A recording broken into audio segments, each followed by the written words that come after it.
우리의 유일한 소망은 예수 그리스도 한 분뿐인 줄 믿습니다. 밤이나 낮이나 늘 그분을 생각하여 우리 마음 가운데 그분을 가득 채우고 그분과 함께 동행하면 날마다 행복이죠. 날마다 기쁨입니다. 그 하나님의 은혜, 예수 그리스도의 평안이 여러분 가정과 직장에 넘치기를 간절히 축원합니다. 예수님의 씨 뿌리는 비유에 대하여 몇 주 동안 말씀을 해 왔습니다. 씨는 무엇이라 그랬습니까? 말씀이죠. 특별히 하나님 나라의 말씀, 하나님 나라의 복음이라고 했습니다. 그 씨가 사람들 가운데 뿌려졌고 그 사람들마다 반응이 다 다른데 그 사람들 땅에 밭에 뿌려졌다라고 했을 때는 사람들의 마음에 뿌려진 것이죠. 사람들이 어떻게 반응했습니까? 예수님께서 네 가지로 우리에게 가르쳐 주셨는데 첫 번째 반응은 길가에 뿌려진 반응입니다. 길가에 뿌려졌으니까 새가 와서 콕 쪼아 먹었죠. 말씀이 사람들의 영혼에 뿌려지려고 하는데 와서 사단이 가져간 겁니다. 두 번째 밭은 어떤 밭이었습니까? 돌밭이었죠. 환난과 박해가 오니까 금방 넘어져 버린 것입니다. 말씀을 받기는 받았는데 기쁨으로 받았어요. 근데 어려움이 오고 힘든 일이 오니까 넘어져서 못 일어나는 겁니다. 왜 그렇습니까? 그 이유가 뭔가요? 뿌리가 얕기 때문에 그런 것이죠. 깊이 뿌리를 내려가면 흔들릴 일이 없습니다. 자, 그리고 세 번째 밭은 어떤 밭이었습니까? 가시떨기에 뿌려진 밭이었죠. 가시떨기에 뿌려진 밭 역시 열매가 없습니다. 열매가 없는 이유가 무엇입니까? 세 개의 장애물이 있었는데 4장 19절에 보니까 뭐라고 돼 있나요? 세상의 염려, 재물의 유혹, 기타 욕심, 그렇게 나와 있습니다. 이 세상의 염려라는 것이 매우 위험한 것이라고 했습니다. 왜 그렇습니까? 누가복음 21장 34절에 의하면 사람들의 마음이 둔해지기 때문에 그래요. 세상에는 굉장히 빠르고 민감한데 하나님에 대해서는 둔감해지는 겁니다. 하나님의 말씀이 둔해지니까 말씀이 안 들려요.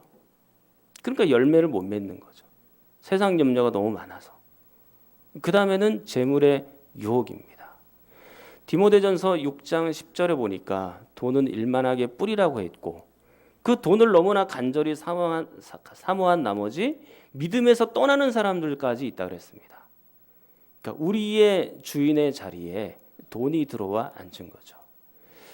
물론 우리 교회 다니는 분들도 있고 또 신앙생활도 잘 하는 것처럼 보이고 헌금도 내고 주일 성수도 하고 또 기도 생활도 하고 말씀도 있는 것처럼 보이는데 만약에 이 재물의 유혹이 너무나도 강하면 이 하나님과 재물이라는 이 두 가치가 충돌할 때 우리는 항상 재물을 선택하게끔 되어 있습니다. 그러니까 예수님은 하나님은 항상 이 순위로 밀리는 거죠. 그러니까 열매를 못 맺는 거예요. 그 다음에는 기타 욕심이 이 기운을 막아서 열매를 못 맺게 합니다. 이 욕심을 거슬러 올라가면 어디까지 올라갈 수 있습니까? 창세기 3장까지 올라갈 수 있죠. 창세기 3장에 의하면 아담과 하와가 결정적으로 죄를 짓게 되는 요인 중에 하나가 뭡니까? 욕심이죠. 하나님처럼 되고자 하는 욕심이에요. 그래서 죄를 짓고 난 다음에 모든 것이 완벽하게 다 변했어요. 하나님과 인간 사이의 관계가 단절이 끊어졌습니다. 예전에는 우리가 세상 때문에 염려할 필요가 없었어요. 돈 때문에 유혹받을 일이 없었습니다. 왜 그랬을까요? 하나님이 모든 걸 공급하시니까요. 그래서 하나님이 먹이시고 입히시고 마실 것 입을 것 다 채워주니까 뭐 걱정할 거 뭐 있어요. 그냥 하나님하고 교제하고 동산 거닐고 그렇게 하면 되는 겁니다. 그런데 죄를 지은 이후에는 그렇지 않아요. 하나님과의 관계가 단절되니까 그 다음에 먹고 쓰고 입을 것 누가 구해야 됩니까? 이제 사람 스스로 구해야 되는 거예요. 그러니까 그때부터 염려와 걱정이 막 들어오는 겁니다. 야, 내가 이제 어떻게 먹고 살지? 뭘 먹고 살지? 내가 얼만큼 노동을 해야 될까? 어떤 직업을 가져야 될까? 엄청나게 고민하게 되는 거죠. 그리고 이왕이면 돈이 많아야 나중에 유사시에 무슨 일이 생겨나도 그 돈으로 해결을 할 거 아닙니까? 그러니까 남의 마음을 아프게 해서라도 강제로 돈을 가져와서 나의 통장의 잔고를 가득 채워가기를 원하는 거죠.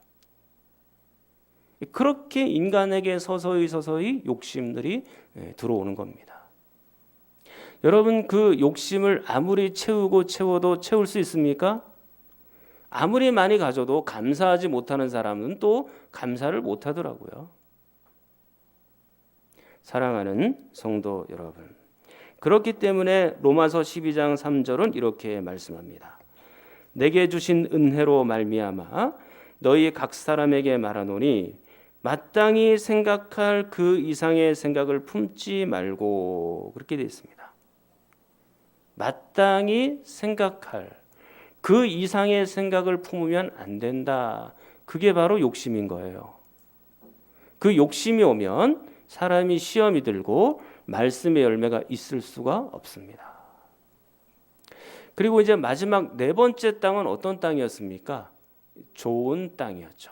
그런 마음입니다. 그래서 하나님의 말씀을 잘 들었어요. 그 다음에 어떻게 됐나요? 받았다고 되어 있죠. 이해하고 깨닫고 믿고 순종하는 단계까지 간 겁니다. 그렇게 해서 열매를 30배, 60배, 100배로 맺게 되었죠. 저는 여러분들이 좋은 땅이 되기를 축원합니다. 좋은 땅이 되어서 환란이 오고 박해가 오고 세상에 염려가 있고 재물의 유혹이 있고 기타 욕심스러운 상황들이 막 펼쳐진다 할지라도 절대로 그것 때문에 흔들리지 말고 오직 하나님의 말씀으로 귀한 열매 맺어가는 여러분이 되기를 축원합니다. 그렇게 돼야 돼요. 그렇게 돼야 돼요. 오늘 21절은 이렇게 말씀합니다. 또 그들에게 이르시되 사람이 등불을 가져오는 것은 말 아래에나 평상 아래에 두려함이냐 등경 위에 두려함이 아니냐 그랬죠. 문맥상 등불은 하나님 나라의 말씀, 하나님 나라의 복음을 우리에게 말하고 있는 겁니다. 근데 이 등불의 기능이 뭐예요? 21절에 의하면 비추는 기능을 하는 거죠. 어두움을 비추는 거예요. 그럼 어두움을 비춘다라면 이 등은 어디다 다는 겁니까? 여러분들 의자 밑에 답니까? 구석에 답니까? 그게 아니죠. 어디다 달아요? 예, 천정 위에 다는 거죠. 지금 우리 교회 보세요. 등이 어디 달려 있어요? 천정에 달려 있잖아요. 여러분들 집에 형광등 어디다 다셨어요? 책상 밑에 단 거 아니죠? 거기다 달면 비추는 기능이 안 되잖아요. 그러니까 위에다 달아야 환히 비추게 되는 거예요. 그런 것처럼 하나님 나라의 말씀, 하나님 나라의 복음은 높은 곳에 달아두고 모든 사람들이 보고 듣고 할 수 있도록 해야 된다라는 겁니다. 모든 사람들에게 다 비추도록 지금 이 등불은 높이 달아야 된다라고 말합니다. 그러면 우리가 이미 말씀을 보기는 했는데 이 필시 모순과도 같은 그런 말씀을 만나게 돼요. 자, 4장 11절 12절입니다. 이르시되 하나님 나라의 비밀을 너희에게는 주었으나 외인에게는 모든 것을 비유로 하나니. 자, 12절은 여러분 읽습니다. 시작.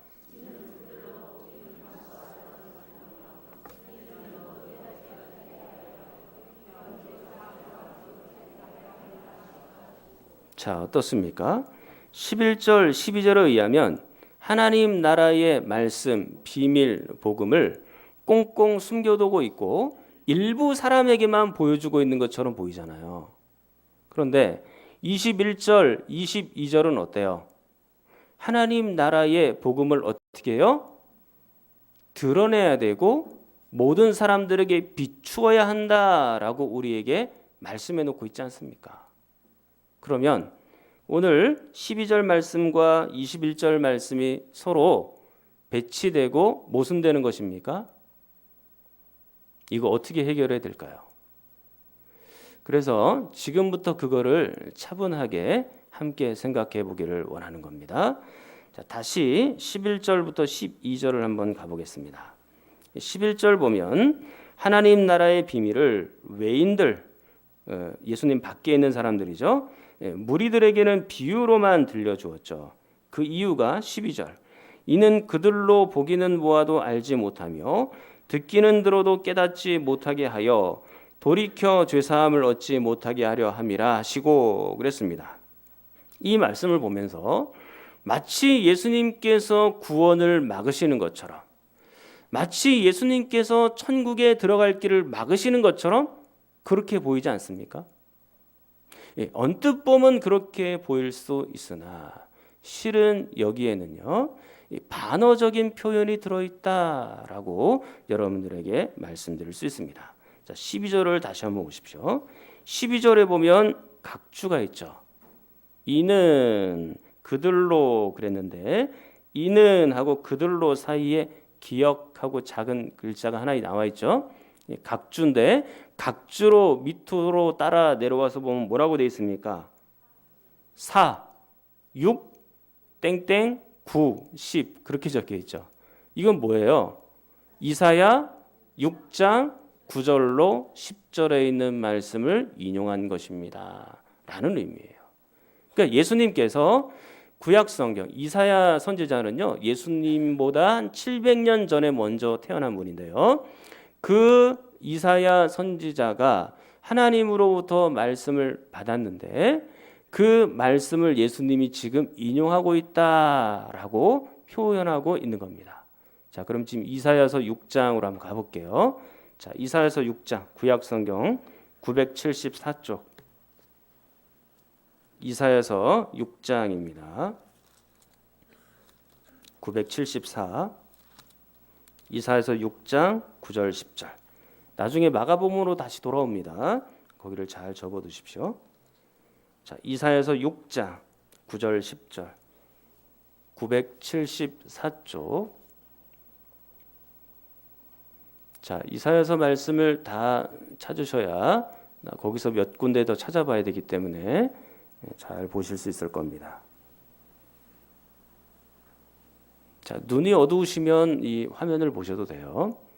자, 이사야 6장 9절로 10절입니다.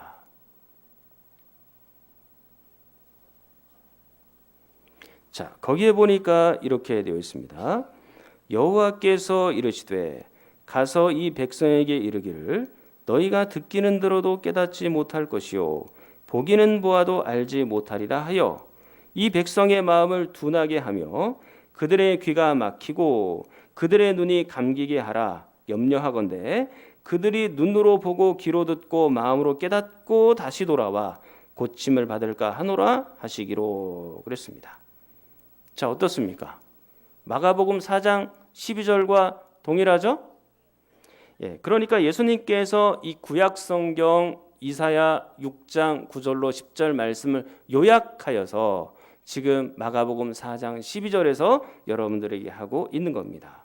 자, 지금 이 이사야서 6장 9절 10절 말씀만 보면 마치 여호와 하나님께서 사람들에게 볼 기회, 들을 기회도 전혀 안 주고 깨달을 기회도 전혀 안 주고 사람들을 지옥으로 보내는 것처럼 그렇게 느껴질 수 있지 않습니까? 그렇죠? 그런데 이 다음 구절을 한번 보십시오. 이사야 29장 24절입니다. 이사야 29장 24절. 이사야 29장 24절. 거기에 보시면 이렇게 되어 있습니다. 마음이 혼미하던 자들도 총명하게 되며 원망하던 자들도 교훈을 받으리라. 혼미하여 제대로 듣지 못하던 사람들이 총명하게 돼서 교훈을 잘 듣고 받게 된다라고 말하죠. 자, 그리고 조금 더 정확하게 이사야 35장 5절. 35장 5절. 35장 5절 말씀. 자, 35장 5절은 여러분이 한번 읽습니다. 시작.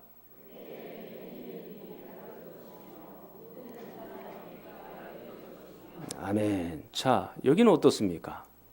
맹인들도 보고 못 듣는 자도 듣게 된다고 했죠.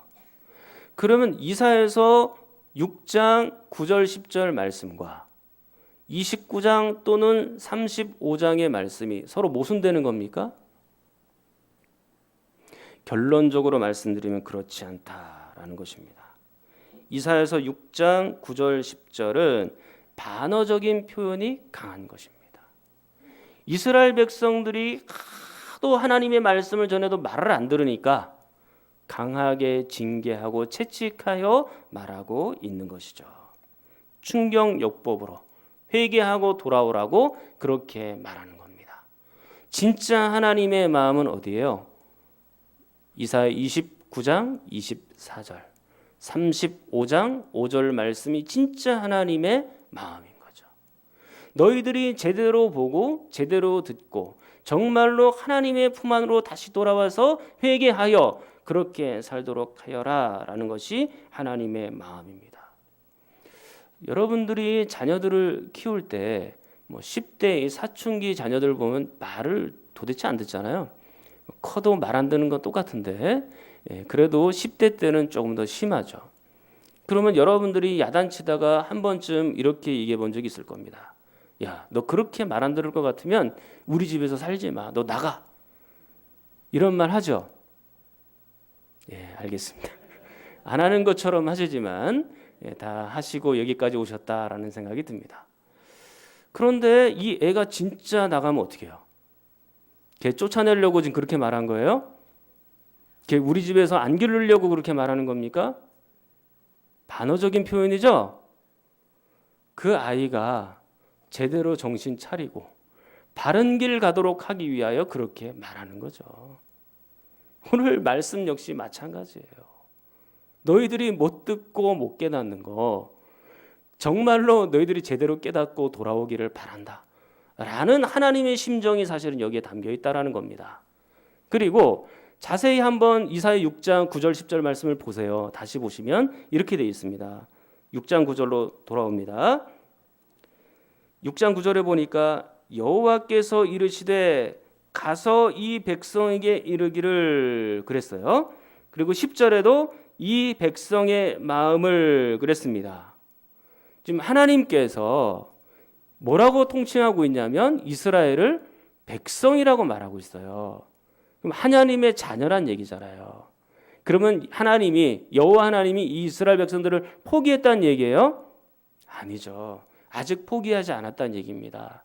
그리고 더군다나 11절 12절을 한번 보십시오. 계속해서 내가 이르되 주여 어느 때까지니까 하였더니 주께서 대답하시되 성읍들은 황폐하여 주민이 없으며 가옥들에는 사람이 없고 이 토지는 황폐하게 되며 여호와께서 사람들을 멀리 옮기셔서 이 땅 가운데 황폐한 곳이 많을 때까지니라 그랬습니다. 주님 어느 때까지입니까? 라고 이사야 선지자가 질문을 할 때 기한이 언제까지냐고 물어본 거죠. 그러니까 하나님께서 뭐라고 대답하세요? 야, 너희들이 너무 말을 안 들으니까 이방 민족인 바벨론을 끌어다가 너희들을 징계하고 혼낼 거야. 그래서 이 예루살렘이 황폐하게 될 것이고 이 예루살렘이 멸망하게 될 거다. 그런데 너희들도 이제 나중에 바벨론 포로로 멀리 옮겨지고 포로로 끌려갈 수 있어. 그렇지만 70년 이후에는 다시 어떻게 되는 거예요? 예루살렘으로 돌아와서 회복되는 거예요. 그때까지만 못 듣고 그때까지만 못 깨닫는 거예요. 그러니까 기한이 있다라는 것이죠. 그러므로 여호와 하나님께서 지금 이스라엘 백성들을 포기한 게 아니잖아요. 지금 그들을 아직도 백성이라고 부르고 있고 그 백성들에게 꾸준하게 기회를 주어서 회개할 기회를 주어서 하나님의 백성으로 다시 한번 살도록 하기 위한 하나님의 마음이 여기에 담겨 있다라는 점이죠. 그런 것처럼 예수님의 마음 역시 동일한 거예요. 지금 예수님은 이사야서의 내용을 다 알고 계시죠. 내용뿐만 아니라 배경이나 사상이나 그리고 그 모든 상태나 이사야서의 내용이나 전부 다 예수님이 다 알고 계신 거예요. 그러니까 그런 것처럼 그 이사야서의 내용을 가지고 그대로 와서 예수님께서 당신 자신의 마음을 보여주고 있는 것이죠.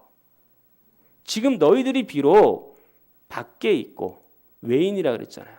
너희들이 밖에 있고 예수님의 가족 안에 들어온 상태는 아닌 것처럼 보이다. 비유로라도 너희들에게 이 말씀이 들려지게 하여 너희들도 제대로 하나님의 품 안에서 살기를 바란다라는 마음이 있는 거죠. 그래서 예수님의 진짜 마음은 4장 21절에 있는 거예요. 너희들에게 등불을 내가 걸어두었다. 하나님 나라의 복음, 하나님 나라의 말씀을 내가 너희들에게 걸어놓고 그 빛으로 다 나오도록 해라. 그 등불로 와서 하나님 나라의 복음을 믿고 듣고 다시 한번 하나님 안에서 살도록 해라. 그걸 너희들에게 비추고 싶다라는 예수님의 간절한 마음이 있는 것이죠. 그러니까 구약 이사야에서 나타난 하나님의 마음과 지금 신약 마가복음에 나타난 예수님의 마음이 동일한 거예요. 어저께나 오늘이나 그 하나님의 마음, 예수님의 마음은 동일한 거예요. 사람들이 제대로 살기를 원하는 거죠. 사랑하는 성도 여러분, 내 주인 되신 예수 그리스도는 완고하거나 잔인한 분이 아니십니다. 내 주 하나님은 모든 사람들이 구원을 받기를 원하며 모든 사람들이 진리에 이르기를 원하시는 그런 자비로운 하나님이세요. 그 하나님께서 사람들을 불러 모으기를 원하시는 것이죠. 그리고 그 천국 복음을 사람들에게 들려주어 그들이 구원 얻는 인생 되기를 바라는 거예요. 이런 마음이 사실은 우리에게도 있어야 되는 겁니다. 우리만 구원받고 끝내는 인생이 아니라 우리도 예수 그리스도의 빛, 그리고 하나님 나라의 빛을 사람들에게 드러내어 그들도 예수 그리스도의 등불 안에 거하도록, 그 캄캄한 어둠 속에 살고 있던 사람들이 빛을 쬐이도록 우리가 그 역할을 감당해야 된다라는 것입니다. 하나님의 마음, 예수님의 마음이 이렇다면 그 다음에 인간들은 어떻게 해야 되겠습니까? 인간들은 어떤 일을 해야 될까요? 다시 마가복음으로 돌아올게요. 마가복음 4장 23절. 사람들이 해야 되는 일은 이겁니다. 23절. 들을 귀를 가져야 합니다. 그리고 24절에는 이렇게 말씀하셨어요. 또 이르시되 너희가 무엇을 듣는가 스스로 삼가라 그랬습니다. 여기서 삼가라라는 것은 그냥 듣는 정도를 얘기하는 게 아니에요. 주의 깊게 그런 말이 들어가 있는 겁니다. 주의 깊게 들으라라는 것입니다. 대충 하나님의 복음을 듣지 말고 주의 깊게 집중하여 들으라라는 겁니다. 그리고 계속해서 24절 하반절에 보면 너희의 헤아리는 그 헤아림으로 너희가 헤아림을 받을 것이며 또 더 받으리니 그랬죠. 갑자기 헤아림이라는 주제가 등장하니까 문맥이 너무 생뚱맞아 보이긴 하지만 그러나 이 헤아림도 사실은 같은 문맥 안에서 연결시켜 보아야 됩니다. 지금 24절의 포인트는 더 받고입니다. 그러니까 이렇게 말할 수 있어요. 만약 너희가 다른 사람들의 마음을 잘 헤아릴 수 있다면 너희들도 위급한 일들을 만날 때 다른 사람들로부터 너희도 헤아림을 받을 수 있다. 그것도 더 잘 헤아림 받을 수 있다라는 점이죠. 그렇다면 앞에 있는 문맥과 연결시켜 보면 이겁니다. 너희들이 잘 들으면, 주의 깊게 들으면 더 잘 깨달을 수 있다. 더 잘 받을 수 있다. 더 풍성하게 받을 수 있다라는 의미인 거예요. 그러니까 지금 이 헤아리는 헤아림으로 그거는 일종의 격언 또는 속담이라고 말할 수 있는 겁니다. 자, 25절 역시 동일해요. 있는 자는 받을 것이요 없는 자는 그 있는 것까지도 빼앗기리라. 그러니까 하나님의 말씀을 잘 들으려고 하는 사람은 분명하게 더 깨닫게 되죠. 그러나 안 들으려고 하는 사람들은 어때요? 그 있는 것까지도 잃어버리게 되고 빼앗기게 된다라는 것입니다. 그러니까 어쨌든 25절, 23절부터 25절까지 핵심이 뭐예요?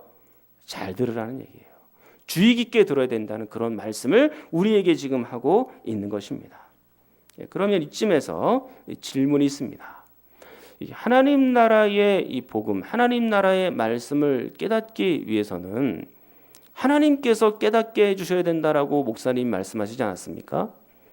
분명히 하나님의 주권이 있어야 하나님의 주권으로 깨닫게 해주신다. 하나님이 깨닫게 하셔야 된다라고 말씀하셨고, 그렇다면 우리가 아무리 주의 깊게 듣고 잘 들은들 하나님이 못 깨닫게 하시면 우리는 못 깨닫는 거 아닙니까?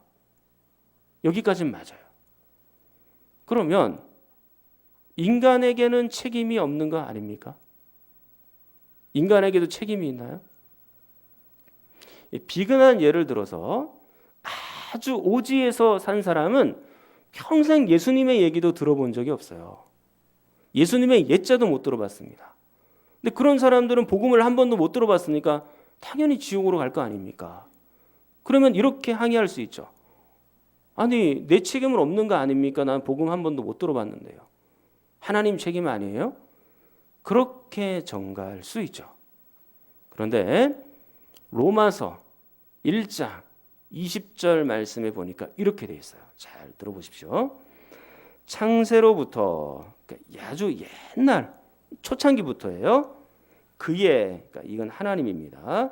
하나님의 보이지 아니하는 것들, 곧 그의 영원하신 능력과 신성이 비록 안 보이기는 한데 그 영원한 능력과 신성이 어디에 있어요? 그가 만드신 만물에 분명히 보여 알려졌다. 그러므로 그들이 핑계하지 못할지니라 그랬습니다.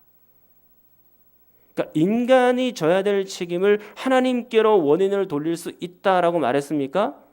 핑계하지 못한다라고 얘기했죠. 그러니까 하나님은요, 당신의 능력과 영광과 그 구원의 은총을 만물을 통해서도 어느 정도 드러내고 계신다라고 말씀하고 있는 거예요.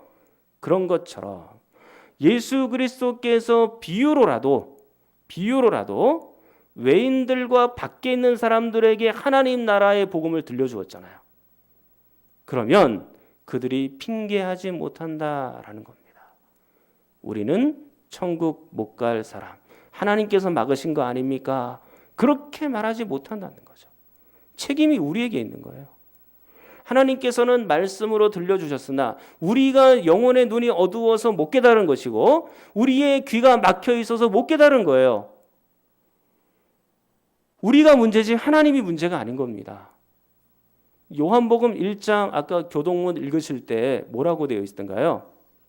빛이 사람에게 비추되 어두움에 비쳤지만 빛이 어두움에 비쳤지만 그 다음에 뭐예요? 어두움이 깨닫지 못하더라 그랬잖아요. 하나님의 빛이 비춰졌음에도 불구하고 못 깨달은 건 누구예요? 우리죠. 못 깨달은 건 인간들이고 사람들인 거예요. 그러므로 사람들이 하나님께서 왜 구원을 막으셨냐? 그렇게 핑계댈 수 없다라는 것입니다. 우리 인간이 문제인 거예요.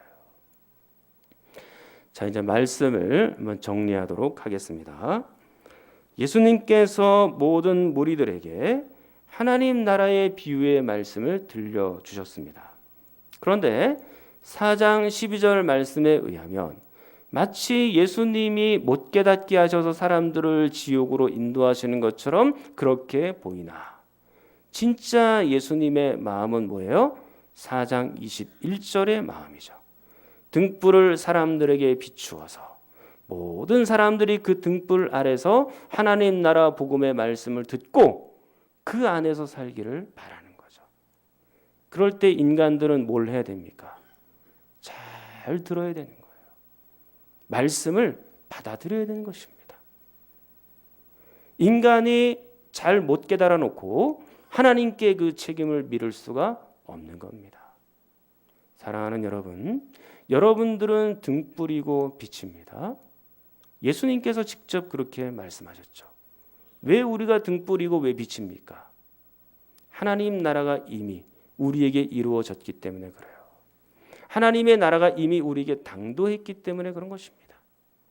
하나님의 나라의 복음과 말씀이 여러분들 가운데 떨어져서 그 좋은 밭에 떨어져서 여러분들은 등불이 되었고 여러분들은 빛이 된 것이죠.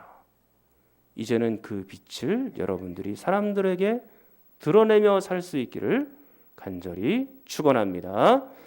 통성으로 기도하겠습니다.